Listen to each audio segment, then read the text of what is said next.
ಕ್ಷೇತ್ರ ಮತ್ತೆ ಎಜುಕೇಶನ್ ತುಂಬಾನೇ ವಾಸ್ಟ್ ಡಿಫರೆನ್ಸ್ ಇದೆ, ಕಂಪೇರ್ ಮಾಡ್ಲಿಕ್ಕೆ ಆಗೋದಿಲ್ಲ. ಅಲ್ಲಿ ನಾವು ಚಿಲ್ಡ್ರನ್ಸ್ಗೆ ಅಂದ್ರೆ ನಮ್ಮ ಕಾಲೇಜ್ ಸ್ಟೂಡೆಂಟ್ಸ್ಗೆ ಎಲ್ಲ ಒಂದ್ ರೀತಿ ಡಿಸಿಪ್ಲಿನ್ ಆಗ್ಲಿ, ಸೋಷಿಯಲ್ ಮ್ಯಾನರಿಸಮ್ಸ್ ಆಗ್ಲಿ, ಅಥವಾ ಅವ್ರಿಗೆ ಏನಾದ್ರೂ ಒಂದು ಇಮೋಷನಲ್ ತೊಂದರೆ ಆಗ್ಲಿ, ಎಲ್ಲಾ ತರದ್ದು ನೋಡ್ಕೊಂಡು ಮತ್ತೆ ಅವ್ರಿಗೆ ಎಜುಕೇಶನ್ ಕೊಡೋದು, ಅವರ ಒಂದು ಕೆರಿಯರ್ ಮಾಡೋದಿರುತ್ತೆ. ಅದು ರಿಯಲಿಸ್ಟಿಕ್ ಇರುತ್ತದು.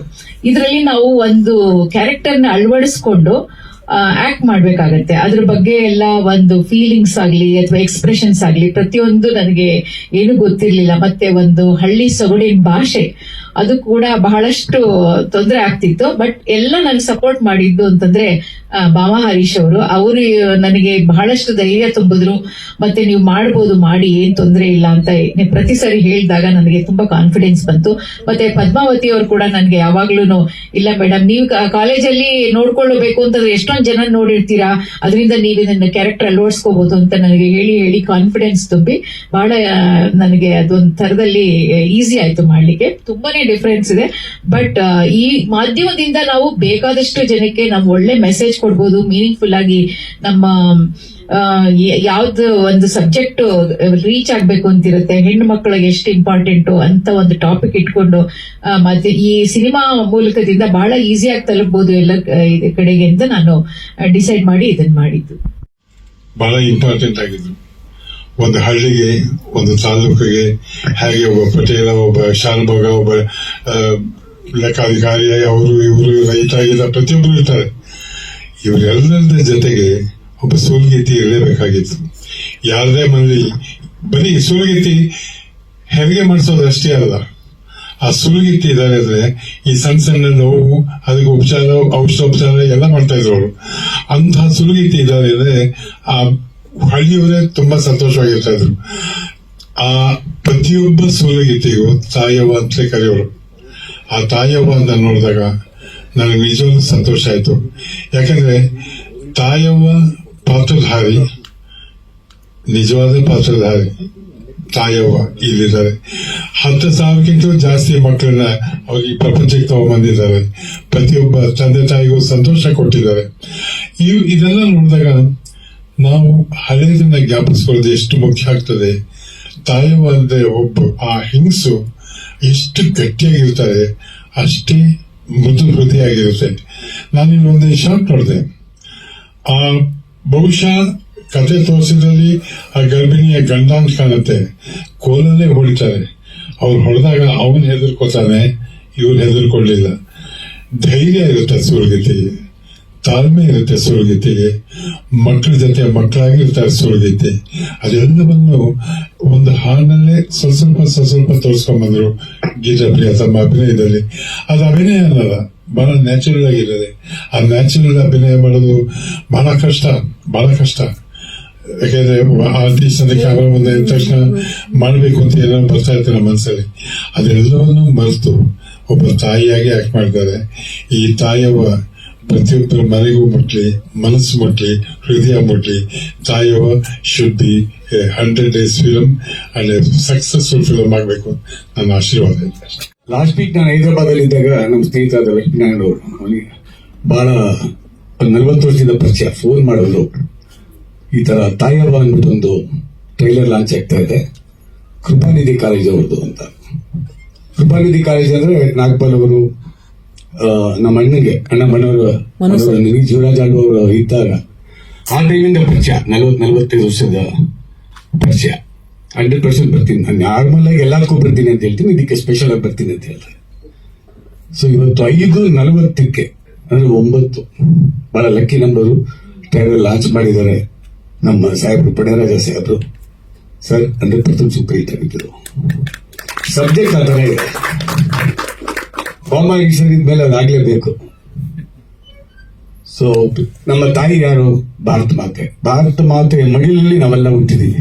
ಇವತ್ತು ಭಾರತ ಮಾತೆಗೆ ಪಾಕಿಸ್ತಾನದವ್ರು ಏನೇ ಮಾಡಿದ್ರು ಕೂಡ ಏನು ಮಾಡಕ್ಕಾಗಲ್ಲ, ಖಂಡಿತ ಮಾಡಕ್ಕಾಗಲ್ಲ. ಎಲ್ಲರಿಗೂ ನೋವಿದೆ, ನಾವು ಸರಿಯಾಗಿ ಉತ್ತರ ಕೊಡ್ತೀವಿ. ಅದೇ ರೀತಿ ತಾಯವ್ವ ನಮ್ಮ ಕಾಮಿನಿರಾವ್ ಮೇಡಮ್ ಅವ್ರು ಹೇಳ್ದಂಗೆ ಸುಲಗೀತಿ ಏನ್ ಹೇಳ್ತಾರೋ, ಆಗಿನ ಕಾಲದಲ್ಲಿ ನಮ್ಮ ತಾಯಿ ಕೂಡ ಅದೇ ರೀತಿ ಡೆಲಿವರಿ ಮಾಡಿದ್ದು. ನಮ್ಮ ಅಜ್ಜಿ ಇರ್ಬೋದು, ನಮ್ಮ ತಾಯಿ ಇರ್ಬೋದು, ಆ ಕಷ್ಟ ಆ ತಾಯಿದ್ರಿಗೆ ಮಾತ್ರ ಗೊತ್ತು. ಸುಕಾಳ್ ಸುಲಗಿತ್ತಿ ಅವರಿಗೆ ಇವ್ರ ನೋವನ್ನು ತಗೋಬೇಕು, ಅವ್ರ ನೋವನ್ನು ತಗೋಬೇಕು. ಸೊ ಅದು ಅವ್ರು ಅನುಭವಿಸಿದವ್ರು ಮಾತ್ರ ಗೊತ್ತಾಗುತ್ತೆ. It's a fantastic. ಇವತ್ತೇನೇನು ಆ ತರ ಪ್ರೊಫೆಷನ್ ಕಂಟಿನ್ಯೂ ಆಗಿದ್ರೆ ಎಷ್ಟು ಜನ ಪದ್ಮಶ್ರೀ ಬಂದ್ಬಿಟ್ಟಿರೋದು ಗೊತ್ತಿಲ್ಲ ನನಗೆ. ಎಷ್ಟು ಜನ ಪದ್ಮಶ್ರೀ ಪ್ರತಿಯೊಂದು ಸ್ಟೇಟ್ ಅಲ್ಲಿ ಕೊಟ್ಟಿರೋರು ಕೂಡ ಅಂತ ಸರ್ವಿಸ್ ಅದು. ತಮ್ಮ ಇನ್ನೊಬ್ರು ಪ್ರಾಣ ಕೊಡೋದಿದೆಯಲ್ಲ, ಅದೇ ಆ ಪ್ರೊಫೆಷನ್. ಸೊ ಒಂದು ಮಾತ್ರ ಹೇಳಲಿಕ್ಕೆ ಇಷ್ಟಪಡ್ತೀನಿ ಮೇಡಮ್, ತಮ್ಮ ಬಗ್ಗೆ ನಾನು ಹೇಳಲೇಬೇಕು. ಎಷ್ಟು ಜನಕ್ಕೆ, ಎಷ್ಟು ಶಿಶುಗಳಿಗೆ ತಾವು ತಾಯಿಯಾಗಿದ್ರೆ ಗೊತ್ತಿಲ್ಲ ನಮ್ಮ ಕೈಯಿಂದ. ಅದರಲ್ಲಿ ನಮ್ಮ ಸಿಸ್ಟರ್ ಕಲಾವತಿ, ನಮ್ಮ ಓನ್ ಬ್ರದರು, ಅವ್ರಿಗೆ ಇಶ್ಯೂಸ್ ಇರ್ಲಿಲ್ಲ, ತಮ್ಮ ನರ್ಸಿಂಗ್ ಹೋಮಲ್ಲೇ ಆಗಿತ್ತು. ಆ ಹುಡುಗ MBBS ಮಾಡ್ತಾ ಇದ್ದಾರೆ ಶಿವಾನಂದ ಸರ್ಕಲ್ ಹತ್ರ. ನರ್ಸಿಂಗ್ ಹೋಮ್ ಹೆಸರು ಮಾಡ್ತೀನಿ ಮೇಡಮ್ ನಾನು. Desai nursing home, correct. So ನಾನು ಯಾರಿಗಾದ್ರೂ ಈ ಇಶ್ಯೂ ಪ್ರಾಬ್ಲಮ್ ಇದೆ ಅಂತ ಫಸ್ಟ್ ನಮ್ಮ ಮನೆಯಲ್ಲಿ ತಮ್ಮ ಹೆಸರು ಬರೋದು ಮೇಡಮ್. ಯಾಕಂದ್ರೆ ತಾವು ಅಂತ ಸರ್ವಿಸ್ ಕೊಟ್ಟಿದ್ರಿ. ತಮಗೂ ಕೂಡ ಆದಷ್ಟು ಬೇಗ ಸರ್ಕಾರ ರಾಜ್ಯ ಪ್ರಶಸ್ತಿ ಬಂದಿದೆಯಲ್ಲ ಗೊತ್ತಿಲ್ಲ, ಬಂದಿದೆ. ಪದ್ಮಶ್ರೀನೂ ಬಂದಿರಬೇಕು. So I very proud madam sharing dais with you. ಎಲ್ಲ ಹಿರಿಯರಿಗೆ, ಗಣ್ಯರಿಗೆ ನನ್ನ ನಮಸ್ಕಾರಗಳು ಪ್ರಪ್ರಥಮವಾಗಿ. ಹಾಗೆ ಇಲ್ಲಿ ನಮ್ಮನ್ನೆಲ್ಲ ಲೋಕಕ್ಕೆ ಪರಿಚಯ ಮಾಡಿಸಕ್ ಬಂದಿರುವಂತಹ ನಮ್ಮ ಮಾಧ್ಯಮ ದೇವರುಗಳಿಗೆ, ಅವರಿಗೂ ಸಹ ಸುಸ್ವಾಗತವನ್ನು ಬಯಸ್ತಾ ಇದ್ದೇನೆ. ಸಿನಿಮಾ ಬಗ್ಗೆ ಹೇಳೋದಾದ್ರೆ ತಾಯವ್ವ ಅನ್ನೋದು ಒಂದು ವಿಭಿನ್ನವಾದ ಚಿತ್ರ. ಹೇಗೆ ಕಾಮಿನಿ ಮೇಡಮ್ ಹೇಳಿದ್ರು, ಆಫ್ ಬೀಟ್ ಮೂವಿ ಅಂತ, ಆ ಜಾನರ್ ಅಲ್ಲಿ ಬರುವಂತ ಸಿನಿಮಾ ಇದು. ಇದರಲ್ಲಿ ಪ್ರಪ್ರಥಮವಾಗಿ ನಾನು ಏನಾದ್ರು ಹೇಳಬೇಕು ಅಂತಂದ್ರೆ ನಮ್ಮ ಗೀತಪ್ರಿಯ ಮೇಡಮ್ ಅವರ ಸಾಧನೆ. ಯಾಕೆ ಅಂದ್ರೆ ಅವ್ರು ಯಾವತ್ತೂ ಕೂಡ ಹಾಡನ್ನ ಹಾಡಿಲ್ಲ ಅಂತೆ. ಈ ಸಿನಿಮಾದಲ್ಲಿ 11 ಬಿಟ್ ಸಾಂಗ್ಸ್ ಇದೆ, ಎಲ್ಲ ಅವರೇ ಹಾಡಿದ್ದಾರೆ. Kindly put your hands together. 11 ಹಾಡುಗಳಿಗೆ ಅವರೇ ಧ್ವನಿಯಾಗಿದ್ದಾರೆ.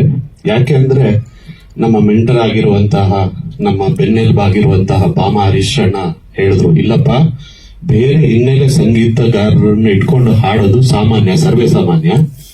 ಇದು ವಿಭಿನ್ನವಾದ ಪ್ರಯತ್ನ. ಪಾತ್ರ ಮಾಡ್ತಾ ಇರೋರೇನೆ ಹಾಡಿದ್ರೆ ಅದು ಒಂದು ಪ್ಲಸ್ ಪಾಯಿಂಟ್ ಆಗುತ್ತೆ ನಮ್ಮ ಸಿನಿಮಾಗೆ. ದಯವಿಟ್ಟು ಅವ್ರ ಹತ್ರನೇ ಹಾಡಿಸಿ ಅಂದ್ರು. ಒಂದೆರಡು ವಾಯ್ಸ್ ಟೆಸ್ಟ್ ಆಯ್ತು ಮೇಡಮ್ದು. So she was too good. ಆಮೇಲೆ ಕರೆದು ಶ್ರೀಧರ್ ಸಂಭ್ರಮ್ ಸರ್ ಅವ್ರ ಸ್ಟುಡಿಯೋನಲ್ಲಿ 2 ದಿನಕ್ಕೆ ಸಾಂಗ್ ರೆಕಾರ್ಡ್ ಮಾಡಿಕೊಟ್ರು ಮೇಡಮ್. Since she is a mature singer, I didn't expect her to do so well within that short span of time. So, ಇದು ಬಿಟ್ಟು ಇದೆಲ್ಲ ಮುಗಿದ ನಂತರ ಅವರ ಒಂದು ಪಾತ್ರನ ಎತ್ತಿ ಹಿಡಿಯಕ್ಕೆ ಒಂದು ಹಾಡು ಬೇಕು, ಟೈಟಲ್ ಸಾಂಗ್ ಬೇಕು ಅಂತ ಹೇಳಿದ್ರು ನಮ್ಮ ಸಾತ್ವಿಕ್ ಪವನ್ ಸರ್. ಆಯ್ತು ಅಂತ ಹೇಳಿ ಕಂಪೋಸ್ ಮಾಡಿದ್ವಿ. ಸೊ ಅದು ನಾನೇ ಹಾಡೋ ಭಾಗ್ಯ ಸಿಕ್ತು. ಸೊ ಅದನ್ನ ನಾನು ಈಗಷ್ಟೇ ನೀವು ನೋಡಿದ್ರಿ. So Tayavva title song. ಅವ್ವ ಅವ್ವ ತಾಯವ್ವ 100 ಕಾಲ ಬಾಳವ. ನೀವು 100 ಕಾಲ ಬಾಳ್ಬೇಕು ಮೇಡಮ್. ಅನ್ನದಾತರಿದ್ರೆ ನಮ್ಮಂತ ಕಲಾವಿದರು ಬಾಳ್ತಾರೆ, ಬದುಕ್ತಾರೆ. ಹಾಗಾಗಿ ನೀವು 100 ಕಾಲ ಬಾಳ್ಬೇಕಂತ ದೇವ್ರ ಹತ್ರ ನಾನು ಕೇಳ್ಕೊತೀನಿ. ಎಲ್ಲರಿಗೂ ನಮಸ್ಕಾರ. ಈ ತಾಯವ್ವ ಒಂದು ಸಿನಿಮಾದಲ್ಲಿ ಗೀತಾಪ್ರಿಯ ಮೇಡಮ್ ಅವರು ತುಂಬಾ ಪ್ರಮುಖವಾದ ಪಾತ್ರವನ್ನ ಮಾಡಿದ್ದಾರೆ. ಈ ಸಬ್ಜೆಕ್ಟ್ ರೆಡಿ ಆದಾಗಲೇ ನಂಗೆ ಫಸ್ಟ್ ಥಾಟ್ ಬಂದಿದ್ದು ಗೀತಾ ಮೇಡಮ್ ಅವರೇ. ಅವರು ಈ ಸಿನಿಮಾ ಅವ್ರಿಗೆ ಹೇಳಿದೆ, ಇದಕ್ಕೆ ನೀವು ತುಂಬಾ ಚೆನ್ನಾಗಿ ಸೂಟ್ ಆಗ್ತೀರಾ, ನೀವು ಮಾಡ್ಲೇಬೇಕು ಅಂತ. ಸೊ ಅಷ್ಟೇ ಚಾಲೆಂಜಿಂಗ್ ಆಗಿ ತಗೊಂಡು ಮಾಡಿದ್ದಾರೆ. ಮತ್ತೆ ಅದು ಸಾಂಗ್ಸ್ ಕೂಡ ಅವರೇ ಹಾಡಿ ಮತ್ತೆ ಹಾಡಿದ್ದಾರೆ. ಸೊ ಮೇಡಮ್ಗೆ ಆಲ್ ದ ಬೆಸ್ಟ್. ಮತ್ತೆ ಈ ವೇದಿಕೆ ಹಂಚಿಕೊಂಡ್ರೆ ಎಲ್ಲ ಶ್ರೀನಾಥ್ ಸರ್ಗೆ, ಕಾಮಿನಿ ರಾವ್ ಮೇಡಮ್ಗೆ, ಮತ್ತೆ ಲಹರಿವೇಲು ಸರ್, ಮತ್ತೆ ಅನಂತ್ ಹರಿಯನ್ ಸರ್, ಎಲ್ಲರಿಗೂ ನಾನು ಪೂರಕ ಅಭಿನಂದನೆ ಸಲ್ಲಿಸ್ತೇನೆ. ಹಿರಿಯ ನಟ ಚಿತ್ರರಂಗದಲ್ಲಿ ಈಗಾಗಲೇ ಲಕ್ಷ್ಮೀನಾರಾಯಣ ಹೇಳಿದ್ರು, ತೊಟ್ಟುಕೊಂಡೆ ಅಂತ ನಮ್ಮ ಶ್ರೀನಾಥ್ ಅಣ್ಣ ಇದ್ದಾರೆ, ಅನಂತ್ ನಾಗ್ ಅವರು ಇದ್ದಾರೆ. ನಿಜವೂ ಅವರು ಈ ಒಂದು, ಆಮೇಲೆ ಜೊತೆಗೆ ನಮ್ಮ ಕಾಮಿನಿ ಮೇಡಮ್ ಇದ್ದಾರೆ, ಲಹರಿ ವೇಲು ಇದ್ದಾರೆ, ಲಕ್ಷ್ಮೀನಾರಾಯಣ, ಅನಂತ್ ಹರಿಯನ್ನು, ಪದ್ಮಾವತಿ ಅವರು, ಎಲ್ಲ ಡಾಕ್ಟರ್ಸ್ ಎಲ್ಲ ಇದ್ದಾರೆ. ಬಹಳ ಖುಷಿ ಆಯ್ತು ನಿಜವಾಗ್ಲೂ. ಈ ಒಂದು ಪಿಕ್ಚರ್ ಆಕ್ಚುಲಿ ಸ್ಟಾರ್ಟ್ ಆಗ್ಬೇಕಂತಲ್ಲ. ಆಕ್ಚುಲಿ ಮೇಡಮ್ ಗೀತಾಪ್ರಿಯ ಅವರು, ಹಾಗೆ ಗೀತಾಪ್ರಿಯ ಅಂತ ಫಸ್ಟ್ ಗೀತಾ ನಾಗ್ಪಾಲ್, ಗೀತಾಪ್ರಿಯ ಅಂತ ಹೆಸರಿಟ್ಟಿದ್ರು ಅಣ್ಣನ ಅವ್ರಿಗೆ. ಸರಿ, ಅವ್ರ ಹೆಸರು ಚೇಂಜ್ ಮಾಡ್ಬೇಕಂತೇಳಿ, ಸೊ ಹಾಗಾಗಿ ಗೀತಾಪ್ರಿಯ ಅಂತೇಳಿ ಇಟ್ಕೊಳ್ಳಿ ಅಂತೇಳಿ ಅವ್ರಿಗೆ ಇಟ್ಟಿದ್ದು. ಆಮೇಲೆ ಫಸ್ಟ್ ಈ ಪಿಕ್ಚರ್ದ ಸಬ್ಜೆಕ್ಟ್ ಮಾಡಿಸಿದ್ದು ಪದ್ಮಾವತಿ ಅದು ಮತ್ತೆ ಸರ್ಕಾರಿ ನ್ಯಾಯಬೆಲೆ ಅಂಗಡಿ ಕೂಡ ಒಟ್ಟಿಗೆ ಸಬ್ಜೆಕ್ಟ್ ಮಾಡಿದ್ದು. ಅದು ಇಮಿಡಿಯೇಟ್ ಮೇಡಮ್ ಮಾಡ್ಬೇಕಾಯ್ತು. ಸೊ ಹಂಗಾಗಿ ಈ ಸಬ್ಜೆಕ್ಟ್ ಅವ್ರು ಕೊಟ್ಟು ಮೇಡಮ್ ಗೀತಾ ಪ್ರಿಯ ನೀವು ಈ ಸಬ್ಜೆಕ್ಟ್ ಚೆನ್ನಾಗಿದೆ, ನೀವು ಆಕ್ಟ್ ಮಾಡಿ ಅಂತ ಹೇಳಿ ಆಪ್ಟ್ ಆಗಿದೆ ಅಂತ ಹೇಳಿ ಪದ್ಮಾವತಿ ಕೂಡ ನಮ್ ಗೀತಾ ಪ್ರಿಯ ಅವ್ರಿಗೆ ಹೇಳಿದ್ರು. ಬಹಳ ಈಗ ಸ್ಟೋರಿ ಸ್ಕ್ರೀನ್ ಪ್ಲೇ ಎಲ್ಲ ಹೇಳಿದ್ರು, ಬಹಳ ಖುಷಿ ಆಯ್ತು. ಸೊ ಹಂಗಾಗಿ ಪಾತ್ರದಲ್ಲಿ ಬಹಳ ಇನ್ವಾಲ್ವ್ ಆಗಿ ಆಕ್ಟ್ ಮಾಡಿದ್ರು. ಬಟ್ ನನ್ಗೂ ಅವರಿಗೆ ಭಾಷೆಯಲ್ಲಿ ಸಮಸ್ಯೆ ಆಗುತ್ತೆ ಅಂತ ಹೇಳಿ ಅನ್ಕೊಂಡೆ. ಫಸ್ಟ್ ಅನ್ಕೊಂಡಾಗ ಆಮೇಲೆ ಅದಕ್ಕೆ ಮುಂಚೆ ಸಾಂಗ್ ಶೂಟಿಂಗ್ ಸ್ಟಾರ್ಟ್ ಆಗಿ ಮುಂಚೆ ಸಾಂಗ್ ರೆಕಾರ್ಡಿಂಗ್ ಮಾಡಿದ್ರೆ ಅನಂತಾರ್ಯ ನಾವು ಮಾತಾಡ್ಕೊಂಡು ಆಡ್ತಾರ ನಿಜವಾಗ್ಲು ಅಂತ.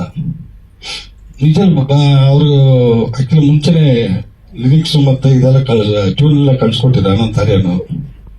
ಎಷ್ಟು ಚೆನ್ನಾಗಿ ಆಡಿದ್ರು ಅಂದ್ರೆ 2 ಟೇಕ್ಗೆ ಓಕೆ ಮಾಡಿದ್ರು. ಬಹಳ ಖುಷಿ ಆಯ್ತು. ನಂಗೆ ಒಂದು 50% ಬಂತು.